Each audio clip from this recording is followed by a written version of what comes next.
An dar lecht, slucht as dar litter níomh Paul chuig Timotheus.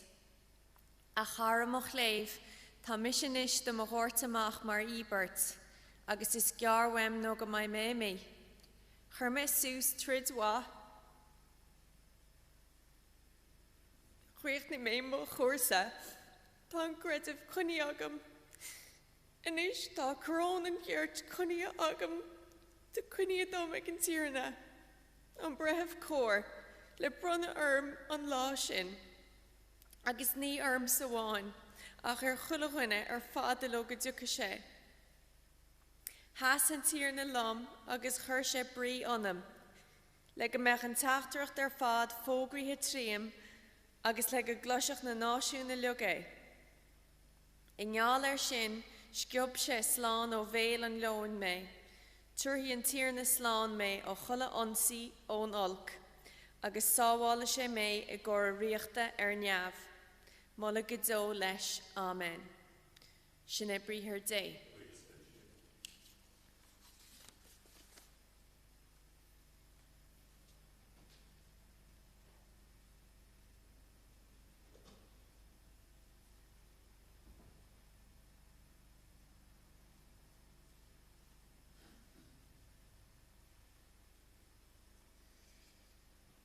Is mis an clíoníir agus an batha a dearan tíirna. Is grón tíirna liv.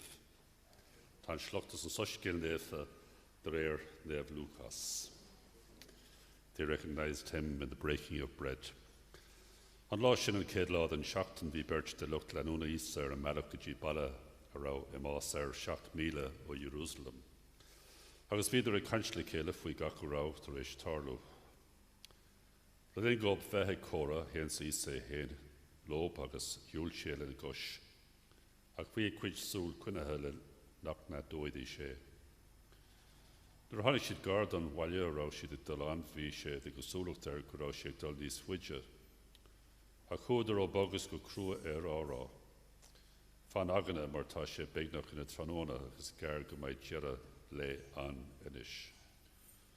Bhuaigh sé isteach mar sin le fannachtach up nuair a bhí sé ag bord in éidir lob thug sé rán. Bhenig sé agus ris sé agus thug sé góbe. An sin osclú a thula agus datní de régus de bhí sé as áircmhatha. Dúirt siad le chéile nach rá ar grí trí lasú anan. An admhaid sé canslin ar an meach agus ag míú na scríbaní néfa gób. Ag an buinte céine sin daidir siad agus thuaigh siad a reis go Jerusalem. Sfór siad an éon duine dhéagas I cuid compánaí bartha le chéile agus éidir scéalachab. Tá tíorna éirithe go deimhin agus spáin sé héin go Simon. An sin duine siad céir a háir ar an meach agus an cuí a eithní siad imrisisiú an arán. Sochraide J. Stíigh an maistel.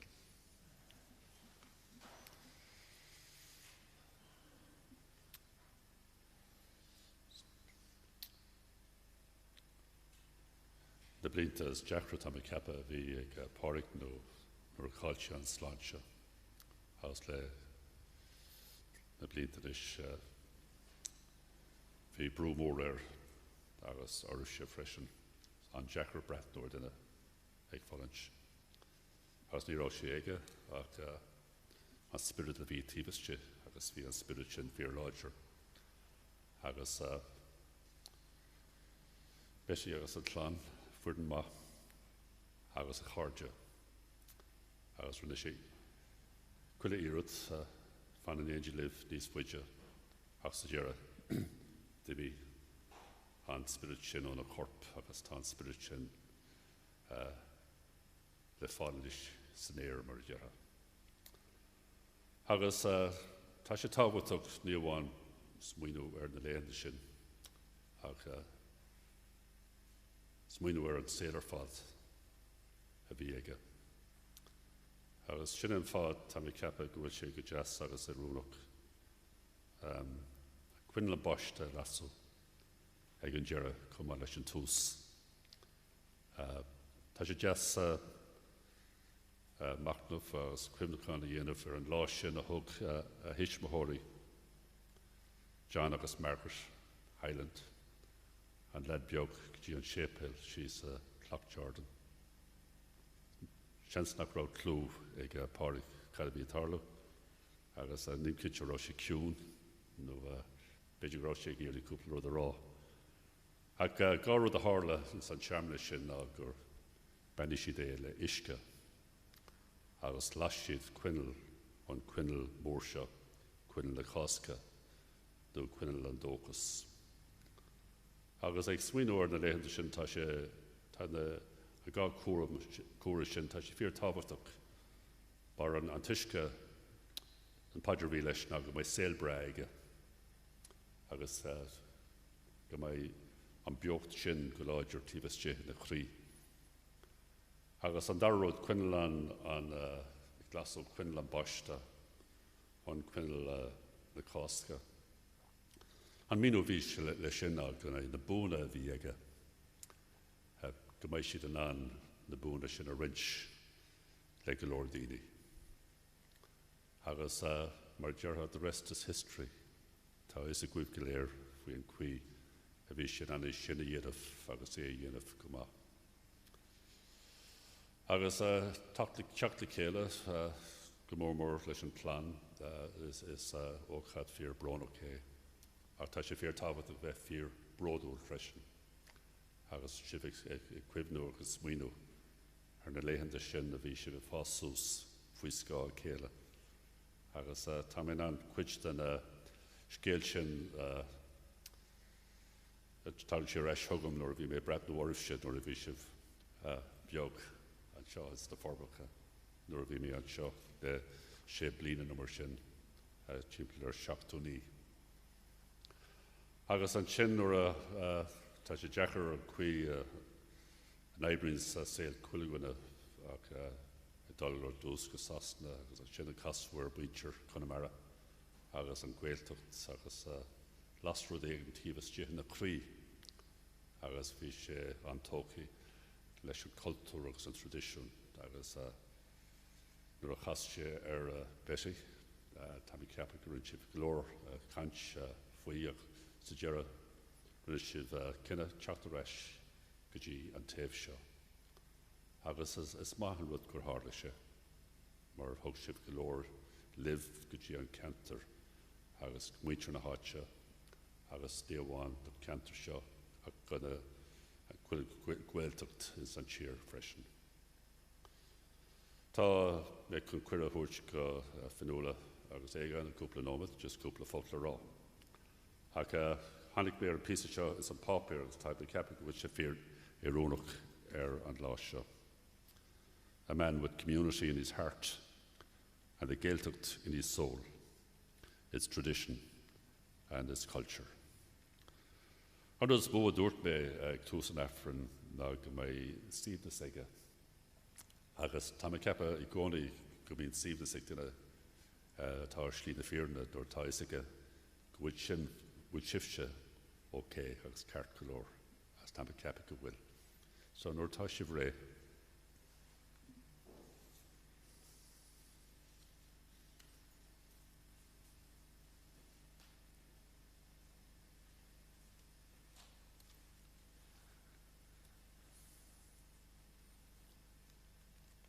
Bhálam héananas fanúla cúpla focail rá. Bhálam héan buchas ó gáil do cúpla duine agus leabhar fanúla níos mó ar híal Pádraig. Mar fearr sa gláán agus mar fearr tí mod an chláán ar beagán ach tá go leor scríofa so tá sé go deas cúpla scéile le dhearra. Bháilín ar muochas a gáháil le gach duine atá anseo neo i Barsanna agus go fíorúil. Tá sé dúchar bud tá mud Fíorhuiocht na daoine heas ar móthir, fíorhuiocht na daoine bhí hir sa Séipéal, agus bhí sé iarúnach gur tháinig sé níor ó Conamara ag a Séipéal sa dearad. Bhí iireacht agus oibert i gceist do dhaoine bheith anseo neo agus na sríanta mar atá siad faoi láthair agus hiigech Pádraig sin go maith. Bháilín ar bhuichas bhar letse a réanán bhí sé fíor éas go oibrú let because bhí aithne mar Táir Réanán le blianta nuas agus bhí sé go deascúil mu déile leis an Táir Réanán ag an tam duchar seo an chláán. Buchas mór de cheoltóirí Dordan, atá duine go mór leis a searmón speisialta, agus gurmagad freisin de róisín el saftaí ar ní tafadú ar an sam, an mud fuorhuíochtá sin. Buchas le chlánaí neachtain, a taréis an taceacht ar fad a thuirtúing ag an am duchar seo, agus an taceacht tríd nó chláán ar ina seachtaine, agus a thug siad iad ag an tham speisialta seo. Bhí cóide speisialta ag dad le chlánaí neachtain agus bhí se go deas gra chlánaí neachtain a hAoláin ar an móthir seo. Buchas freisin de hAoláin a socht na bláhanna agrú. Mar dúirt an tahar breán bhí ducrochtaí sláinte ag dad le cúpla bliana nuas, cén ar bhreanna dad ar mar sin, bhí se breanna go dearfach ar chulaitheoirt a gcónaí. Bhí go leor daoine thug cuaram agus tacaíocht dó le linn an tréimhse sin agus báling ar bhuachas ó chrí ará le mám i dús bára. Bhí sí mar chloch le cúpla bliana nuas go speisialta thug sí tacaíocht iontacht iad. Agus bhí sí gcónaí an fiúnar bhíon chuidealagín ar leir nó tíb mód an chunde, agus bhí sé sin go deas dúing ar fad. Gur maithagad is a chulaitheoirt ar dhéanann tú dúing, agus chulaitheoirt rinne tú iad, chula lá. Bháil an buchas a gáil freisin de chula na gasúir sa gláán. Bhí siad ceangail speisialta í níleag le dad ar bhealach difriúil, agus de fanúla, Pádraig, Katrina, Nessa agus félam, agus me héin, bhí sé gcónaí an dúing. Agus tá mud faoir bhuíoch go sé an dúing, cé go sé an de chula an eile freisin. Agus bhí sé sin suntasach le gachrúd atá á scríb agus árá le cúpla lános. To all the friends and neighbours and relations in Knocknacarra, Forbacha, Clough-Jordan and beyond, and particularly those who visited Dad, stayed in touch with him by phone or text or wrote to him with letters and cards while I was in the nursing home, thank you very much. It meant so much to him. These visits, when they were permitted, and all the communication during COVID, were things that kept him going. Tá teachtrachtí a bhí ar bhón ag agus bhí muid í léamh dó sna leithantí dearnach agus détá éáil gur sé sásta. A particular thanks to his sister Chrissy, who grew up together with Pádraig and was always there for him, and they were there for each other from a young age and throughout life. I think pretty much every day there was a call, morning and evening, just to check in. And sometimes much said, and sometimes little or nothing said. But each other knew how each other was doing.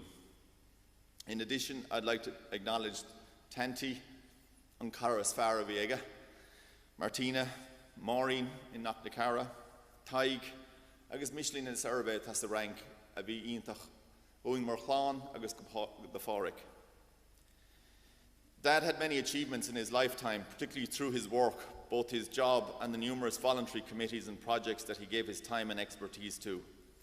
It has been a great comfort to us to read the books of condolences online and hear stories from so many individuals over the last week of how he helped, supported them both personally and professionally. It is sad for us to read, but it's heartening for us at this time, and I really appreciate all of that, and a significant tribute to the man and our father. After Dad got a stroke in 2012, he made it what can only be described as a miraculous recovery through his determination and positivity. He threw himself at rehabilitation like he threw himself at everything else in life, taking on the occupational therapy, the physio, the speech and language. He was so determined to get back. He engaged in rehabilitation in Dublin, in Galway, and opened his mind to anything that would be offered that would get him that step further. He never looked at the negativity, he looked at the opportunity. During his time, he started attending Cree in Galway. Initially, he was hesitant because he felt that was giving into something. But it became a significant support to him and a lifeline in many ways. He looked forward to what was on offer. He took joy from what he created in those environments. They provided him not just with therapeutic intervention, but social groups that allowed him to progress with asphasia, which was the speech challenge that Pádraig had after the stroke. And it felt so important to him to be able to engage with others who were similarly challenged. Again, he worked very closely or engaged. Dad would see it as work, but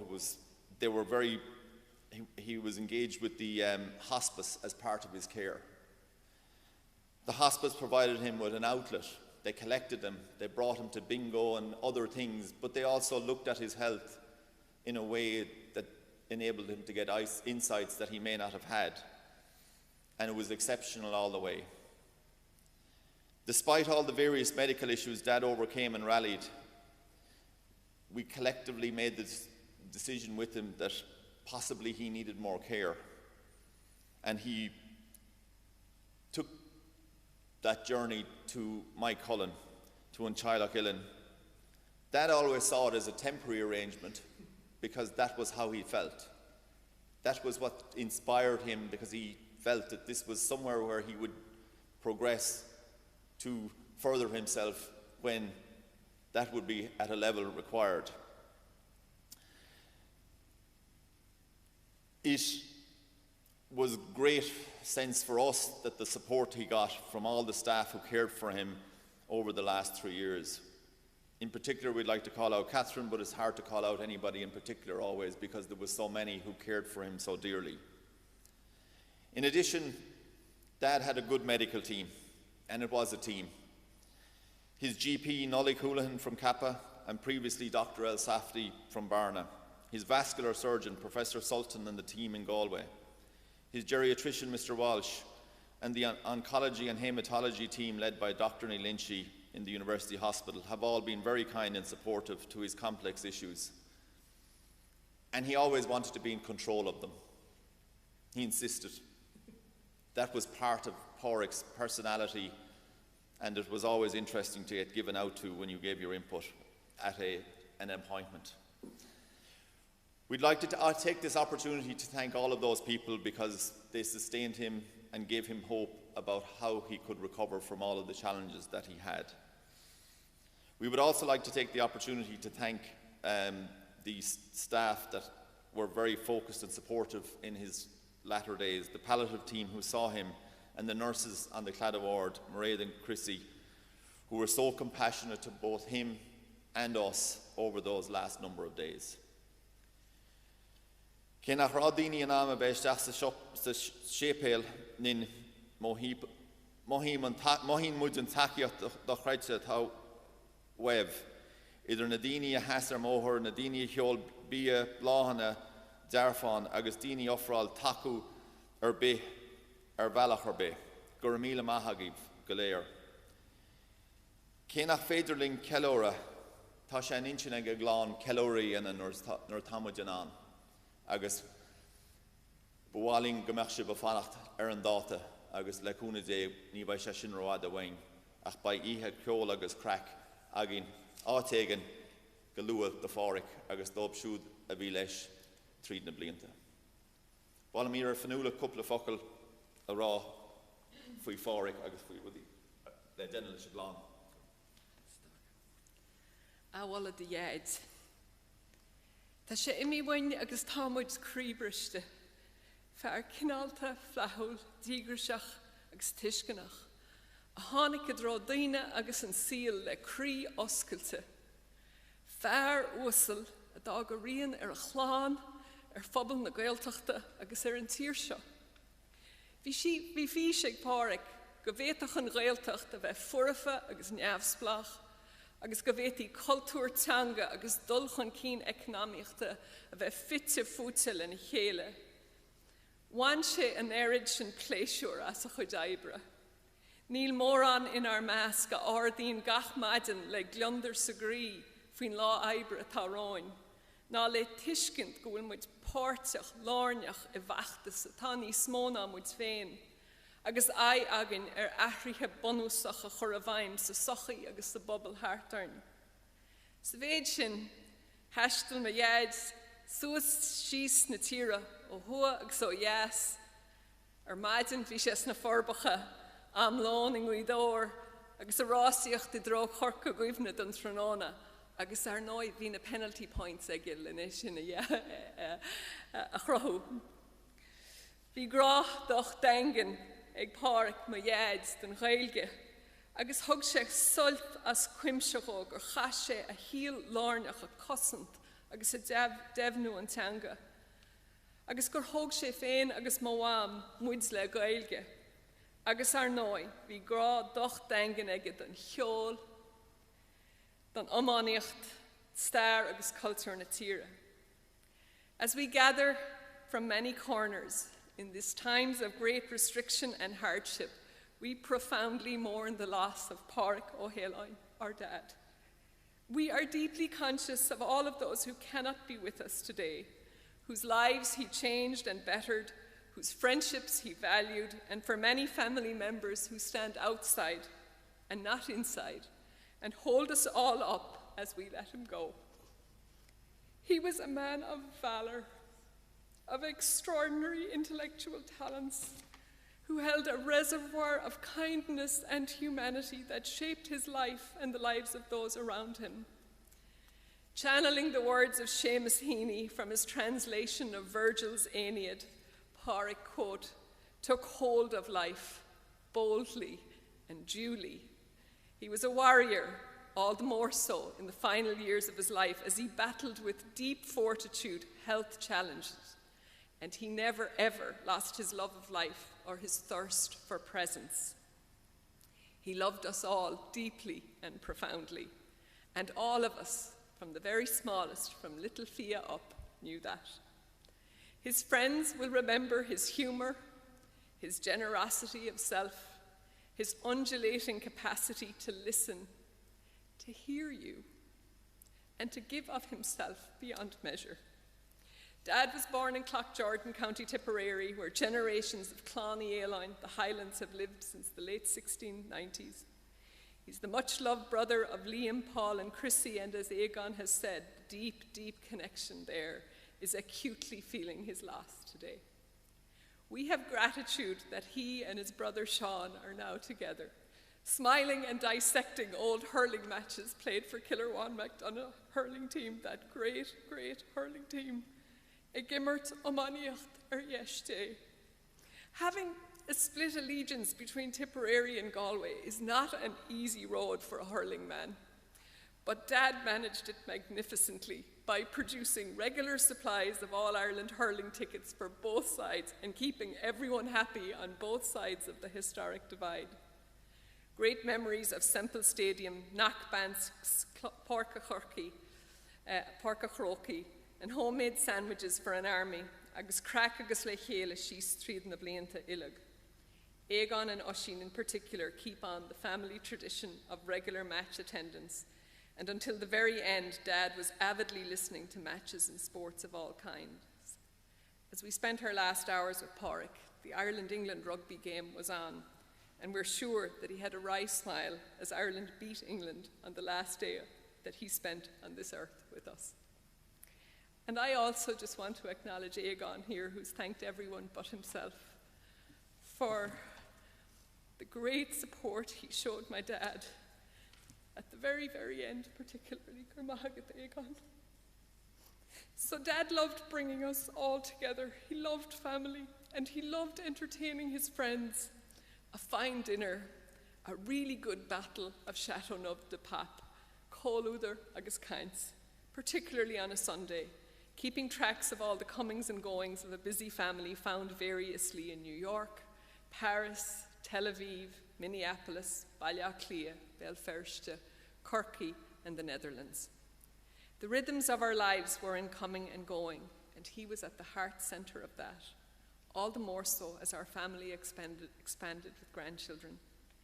He was always intensely proud of us and gave advice, usually only when sought, and it was always with a view to encouragement and betterment. Music was an elemental part of Dad's life. Chanse agus chomse. Bhí dúil aige I réimse leathan ceol, Bob Dylan, Leonard Cohen, agus ar nói, bhain sé pleisiúr gan cuimse ón geol tradiisiúnta agus an seanós hartar. Níl ceoltóirí gan amar an nás an Gaeltacht nach rá aithne nach cáirdas acu agus tá ceol hartar in inniu mar léirú don neart agus an fuinneamh a thug an cheoldó.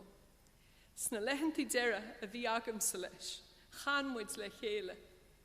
Chanmuid níl na lá, prabs an ór, it's a long way to Tipperary. And of course, there's Cóilín Pádraig Hamish, the anthem of the Gaeltacht, the song that encapsulates the drives and the passions of his life and his deep connection to Windsor na Gaeltachta and his unceasing commitment to ensure that generations of young Irish men and women could live out their full lives at home without the emigrant's road inevitably ahead of them. Pádraig's ship fittingly sailed from the Cladder Ward in NUIG. And from the words of his song, Tá muide híomh an chladí agus híomh na sléimhte, as we let him go today. Pádraig had extraordinary courage, principles and resilience.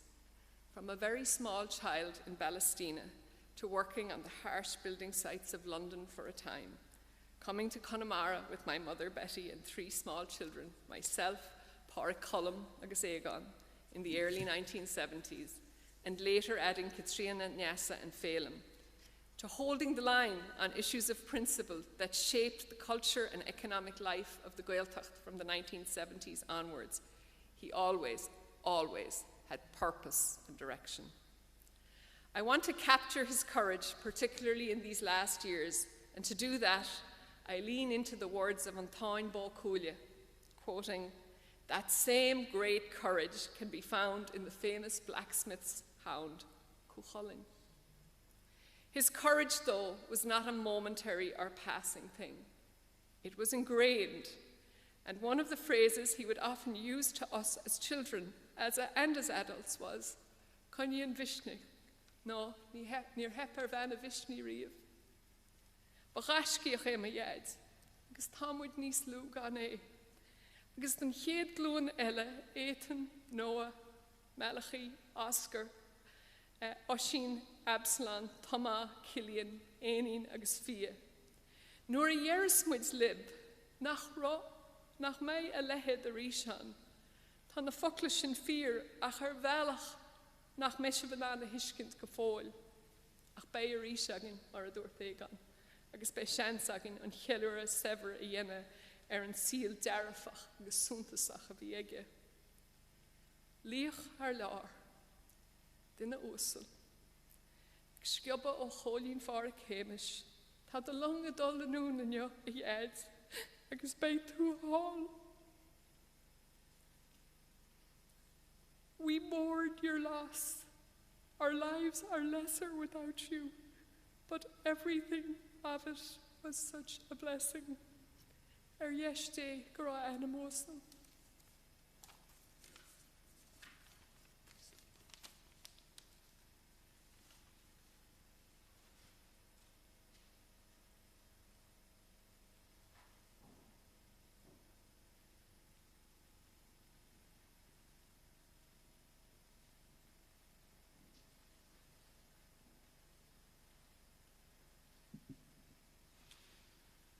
Sheelan, the first time in Pádraig's life, he's possibly speechless at this stage.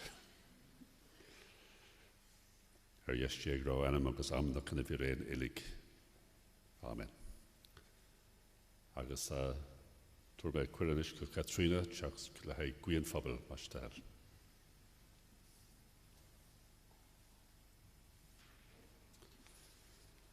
Gian Tahar, the Kutuk, Hogshe. A walk is the Christo Warab, Lelandocus, Irimichera Fobble, Litter Bio, Agus Mara Lanu. Gwimids, for all the people of God who serve God and each other within their faith community. Ahirna Aishlin. Ahirna Bicans, Agus Aishlin. Gwimids gespecialta ar son clan dad in yo, agus idig marchnach a hauliuns, agus a quivnids nerdza hamanta a chapmuids lenachela. Bring comfort and strength to Pádraig's family and friends here in Galway, Tipperary, Dublin, Cork, the United States, Israel, France, Denmark and the Netherlands. A Hír na Aifreann. A Hír na Bíchans agus Éisleán. In his illness, Dad was blessed with wonderful carers, doctors, nurses, speech and language therapists, physios, OTs, carers, and all ancillary staff. May they all be blessed as they care for others. We also pray for those who work as part of the services of Cree and the Galway Hospice, which were both integral to Dad's rehabilitation and care. A Hír na Aifreann. Hír na Bíchans agus Éisleán. Ryan Dad a chrád an tanga agus den culture linne mar chláán agus le chuilech in a híl. Go maiid muid ulig in an leanacht ar ai, chun an feise a bhí aige a bhaint amach agus go maiid éireacht beo aige a Hír na Aifreann. A Hír na Bíchans agus Éisleán. Den amarv agus dómh súd eile a bhásí le linn an pandéim Covid seo, go dogad zí a súbhna sírí dóibh a Hír na Aifreann. A Hír na Bíchans agus Éisleán. Inspire Pádraig's grandchildren to live their lives by his spirit of generosity, resilience, courage, and great hope in the capacity of life to bring good things through hard work, resilience, support of the arts, and passion for the things that you love. A Hír na Aifreann. A Hír na Bíchans agus Éisleán. Glachamid nóid can smínú ar Pádraig pásanta féin.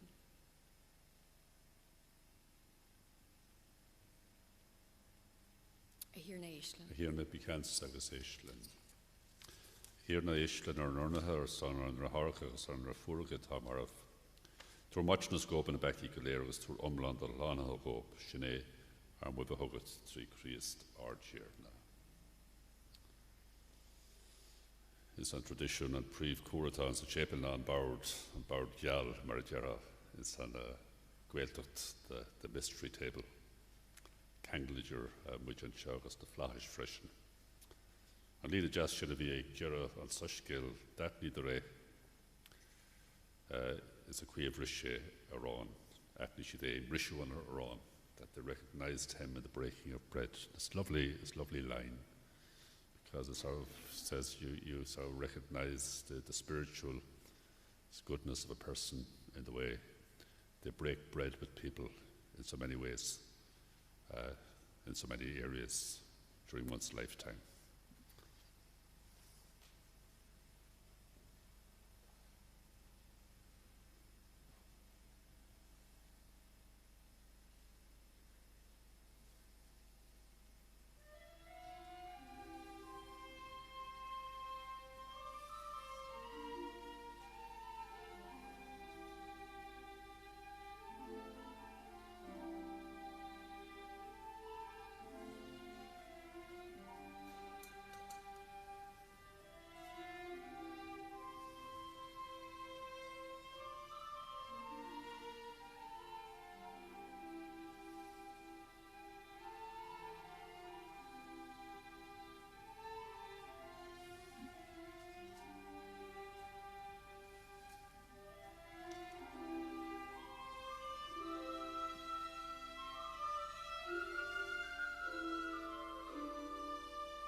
Yeah, her Lakuti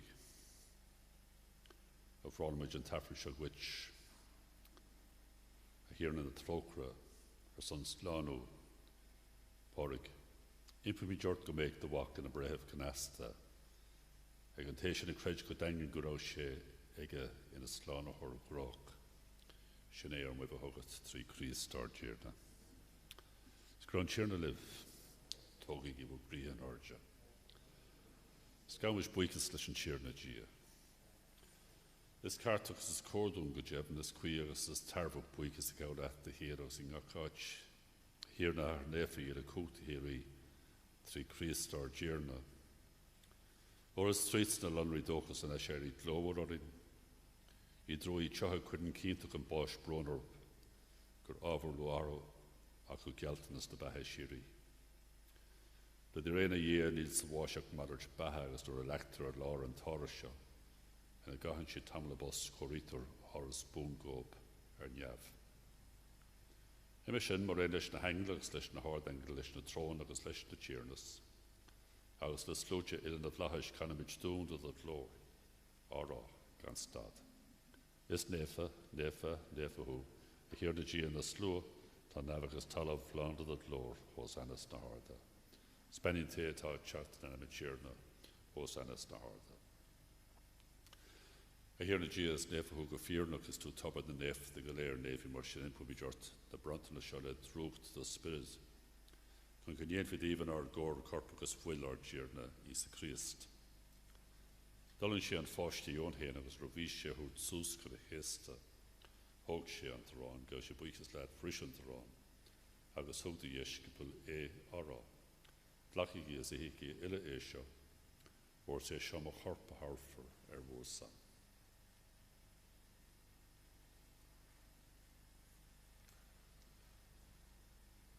Er gwy chéna treis an top hog sé an calish gas je buiches let the rish agus hug the yesh boli ara. Lachigi as oligi leshti shores is an calish me quich folla. Full no him de heri dort free war son agus so sonic in a dana kun matchens the baki. Jenigi e sho I gwivna ormsa.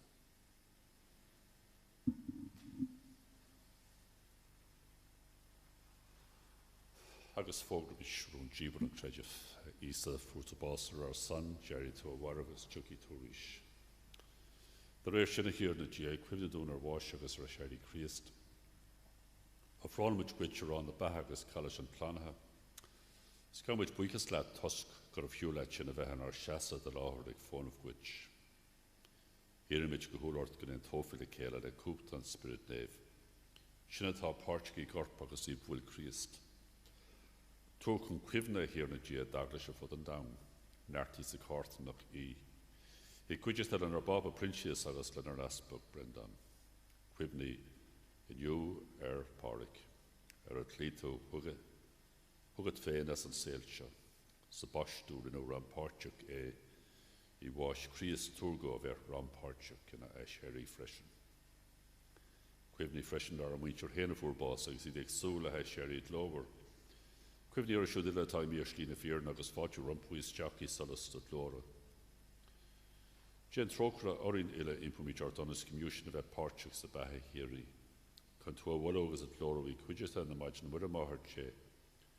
Na dé vaspel agus na dé villa in the halter rivanal through the walk is a Christ. Agus is tríd agus leis agus an, hoogtu gach an óragus glór gwitse. I entirely cúchtach mar inish spirit nave, trí héil na sér. Squeamish kun nahar, fui mar a bún ar slán a hór dún a dhéanú. Ar nahar a tarnav, go éfra danam go dagad a richt. Iad the holler an darav man iad ran nav. Ar na rein leid húl túr dún iniu. Smatún ar viaca, mar a bach misnad ar vicúni féin. Stalig sin I gahu as tíir sin o alg. Amen. Stíir sin o gach alcin pumi jorta hirna. Túr dún siachan len ar len. Alles gemeimid le card a rócra. Sér an Becky I gcónaí agus slán I le búrteach sin ag stúl go a hárach. Le teachtar slán a hóra Isa Christ. A hér Isa Christ a dúirt le daspel fágam siacán a gwib tugan díb mo hiacán. Ná fécad ar Beckinach a creideh daglaise tú siachan díagas éintí na chéad a fui mar a salatain. Tas a wartnagus rílian trí héir le séil. Agus cuirimid an úl dal céireach with siachan etra.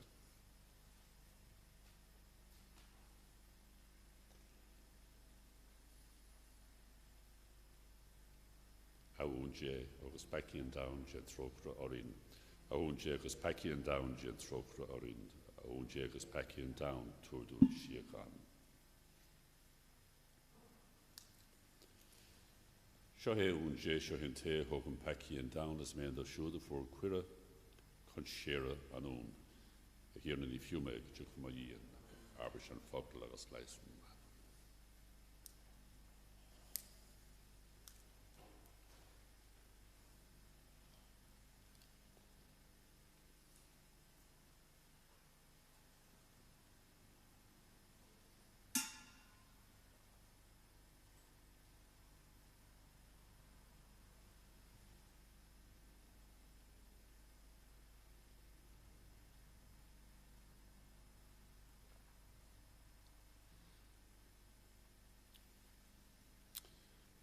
Dini ta Pádraig tríd idirlín inniu.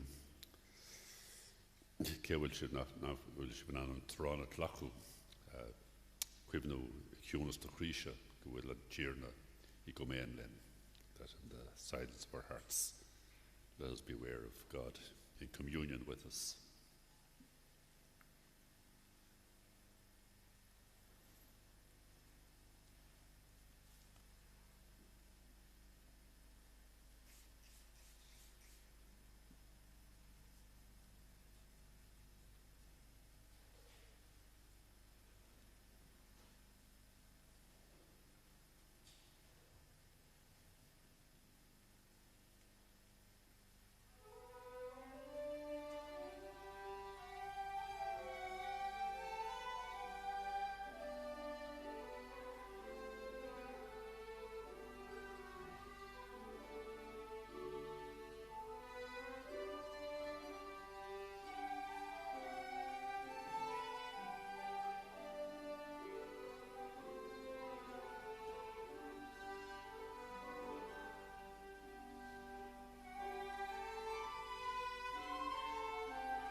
Seo rádán le fila agus an scríbhneoir John O'Donoghue a bhain dad soltas a chud scríbhneoirt agus bhí meas aige air.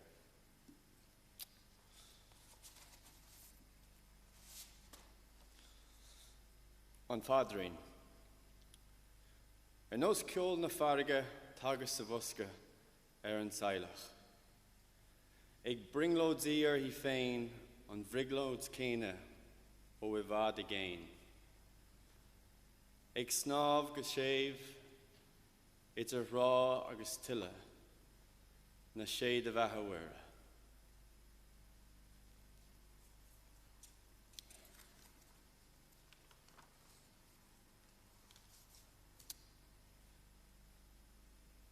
Bannacht.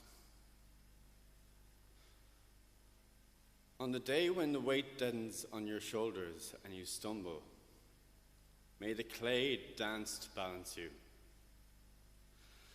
And when your eyes freeze behind the grey windows and the ghost of loss gets into you, may a flock of colours, indigo, red, green, and azure blue, come to awaken in you a meadow of delight.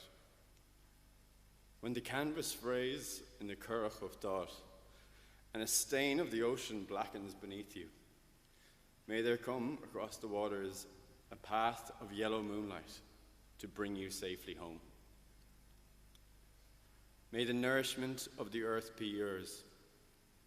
May the clarity of light be yours. May the fluency of the ocean be yours, and may the protection of the ancestors be yours. And so, may a slow wind work these words of love around you, an invisible cloak to mind your life.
Hier na dia, dag de wach sark met de korp heen maar loon boher daar nanem.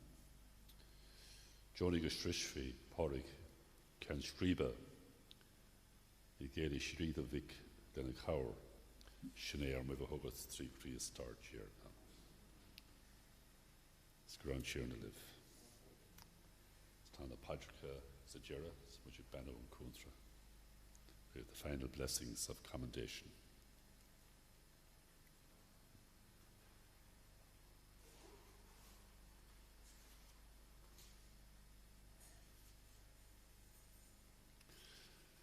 Le dóchas níos a Christ tá corp Pádraig a chorsa nua agan. Inis go thuair iad a bhain gach dúil an corp faoin leach seo thugáil faoi glóras Jackie go lúdar na déibh. Agus é áramh vers lúte na bhíréin. Go dúga dí brethúnas tróchtach go maithí sé feici góas go séire sé an más é. Go dróirí an tíar a fonta é Con ab muchos leis an naharas go bhí sé éivnas go Joe mar aondeis na néamh I láthair an rí séirí.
an freagra ná.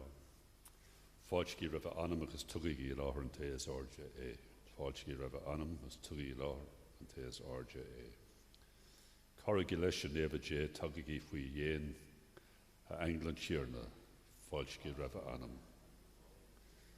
Chríosta líort go bháiti sé rót go stúra England tíorna go hocht Abraham hú, fáilcí ra bheith anam. Súna sirí túr go Pádraig tíorna agus go lonraí solas sútan fáilcí ra bheith anam sa tugaí láthar taobh áirde é. A hiorna gentrócra, a Christ gentrócra, a hiorna gentrócra. Arna trócra cuirimid anam Pádraig faoi do cuimircha. Gamid buchas leat as an gnáiltas go a brontú agus é sa saoil seo. Bhí an méid sin mar cúra agan ar do bhórhathas héin agus ar cuméin na é bhí Christ. Éis go trócruach len ar nárnathe a hiorna. Os go getí na bhlachas go Pádraig agus cuidir linn ar an saoil seo. Sóras a thuirtá chéile le neartar creidirh. Go dtí go rachamid go léir faoi dhéan Christ, as go maiimiid in éanacht leatsa, agus lenar drethar Pádraig go jo. Sin é an bhuibh a thugad trí Christ ardíarna. Pádraig go dróí na hanglas teachs na bhlachas thú, go bháil sí na martírí rót, as go dhéan si thú a honlachan go cahar léfa Jerusalem. Amen. Agus nuair a bhí si déanamh an rilit nuan seo as na Forbacha fuair siad fíor taíocht ó Pádraig as go deas go mbeidh sé cortha an seo le glóirde de comrádaí agus na córs na freisin. Ar dheis té go raibh anam dílis agus amdacha na bhí réin ilig. Amen.